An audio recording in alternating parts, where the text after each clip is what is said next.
அந்த ஓரமா மரமும் தடியும் தண்ணியோட தண்ணியும் அடிச்சு வருது.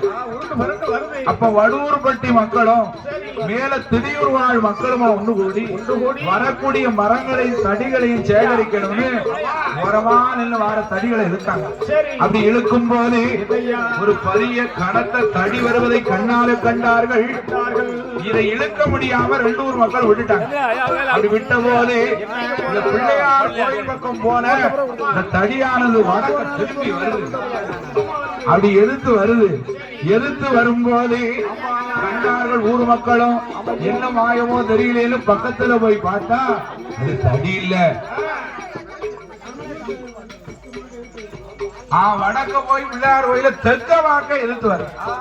அப்படி தெற்கு நோக்கி எதிர்த்து வரும்போது இரண்டு ஊர் மக்களும் பார்த்தார்கள், அது தடி இல்ல, இல்லையா கட்டுப்பட்டி என்று அறிந்தார்கள்.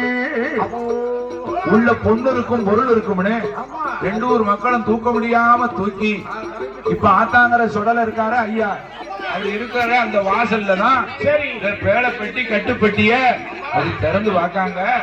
திறந்து பார்க்கும் போது உள்ள என்ன இருக்கு? வடியில இருக்க இந்த ஓலைச்சுவடி. இந்த ஓலைச்சுவடி ஏடும் ஐவர் பஞ்ச பாண்டவர்களும் அதோடியும் பெருமாளும் என் மாயாண்டி சுடலையோடு முண்டசாமி அனைத்து தேவதைகளுக்குள்ள கடையும் தண்டையும் அவர்களுக்குள்ளே அங்க வஸ்திரம் அத்தனையும் அந்த கட்டுப்பட்டிக்குள்ள இருக்கிறத கண்டுட்டாங்க ரெண்டு ஊர் மக்கள்.